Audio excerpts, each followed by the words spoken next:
The total market value of the equity share of Oreo company is 60 lakhs and the total value of the debt is 40 lakhs। तो 40 लाख रुपए का date है, 60 लाख रुपए का equity है। The treasurer estimated at the beta of the stock is currently 1.5 and that the expected risk premium on the market is 10%।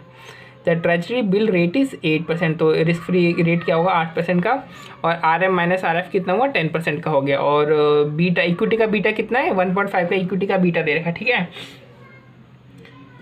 Stock मतलब क्या हुआ, इक्विटी स्टॉक ही तो है ना स्टॉक मतलब, तो इक्विटी का बीटा कितना है 1.5 का। और डेट का बीटा क्या है, डेट का बीटा तो दे नहीं रखा है, ठीक है कोई नहीं। What is the beta of the companies existing portfolio of the assets.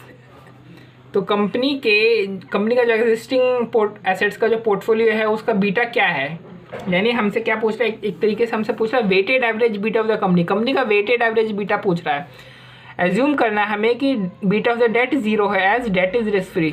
देखो यहाँ पे ट्रेजरी रेट दे रखा है ना रिस्क फ्री, मतलब कंपनी ने जो है ये जो डेट है ये क्या है, ये रिस्क फ्री डेट है। कौन सा डेट है ये, रिस्क फ्री डेट है, ठीक है। तो इसका बीटा कितना होगा 0 ही होगा, है ना।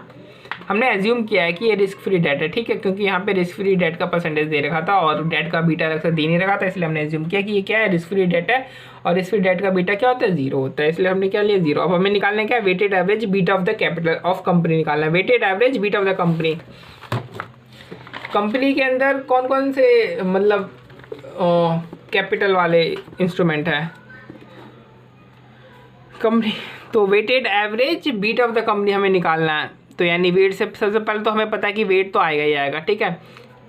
बीटा ऑफ द कंपनी, तो कंपनी में इक्विटी भी है और डेट भी है, तो इक्विटी का beta into weight of equity plus beta of the debt into weight of debt. तो वेट ऑफ डेट कितना 40%, वेट ऑफ इक्विटी कितना है 60%, क्योंकि 1 करोड़ का टोटल जो इनके पास फंड है उसमें से 40 करोड़ डेट का है और 60 करोड़ इक्विटी का है। तो वेट कितना हो गया इक्विटी का 60 और डेट का 40।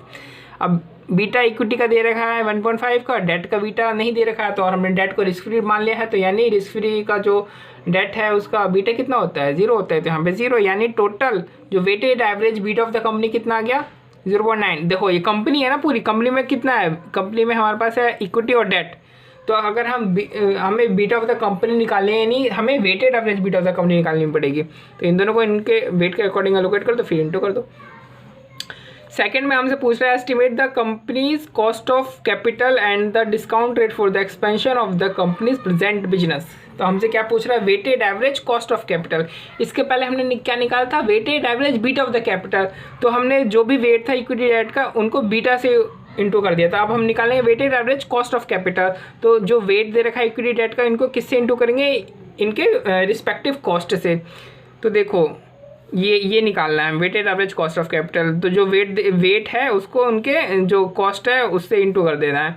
तो इक्विटी का वेट कितना 60% और डेट का वेट कितना 40%, और इक्विटी डेट का कितना है कॉस्ट, तो रिस्क फ्री जो डेट है उसका रिस्क फ्री रेट कितना 8% का, यानी कॉस्ट कितना वो डेट का 8%। और कॉस्ट ऑफ इक्विटी दे रखा है, नहीं कॉस्ट ऑफ इक्विटी नहीं दे रखा, सिर्फ बीटा ऑफ द इक्विटी दे रखा, ठीक है। कॉस्ट ऑफ इक्विटी निकालने का क्या फॉर्मूला, ये फॉर्मूला होता है ना कॉस्ट ऑफ इक्विटी करने का, CAPM मेथड से, है ना। तो रिस्क फ्री दे रखा 8% का, RM माइनस RF भी दे रखा 10% का, बीटा ऑफ द इक्विटी हमने ऊपर निकाला है, beta of the actually question में दे रखा है, निकाला क्या है 1.5, तो कितना हो गया कॉस्ट ऑफ इक्विटी 23% को आप यहाँ पे डाल दो, तो आपकी जो weighted average cost of capital कितनी आएगी 17%। तो दोनों में अलग अलग, यहाँ पे पूछ रहा हमसे weighted average beta of the company, इसलिए हमने इक्विटी और डेट का बीटा यूज़ किया और उनका वेट यूज़ किया। यहाँ पे पूछा weighted average cost of capital of the company, तो हमने कॉस्ट ऑफ कैपिटल कितने तरीके की, यहाँ पे डेट और इक्विटी, तो डेट और इक्विटी का हमने क्या किया कॉस्ट ले लिया और उनको उनके वेट से इंटू कर दिया है।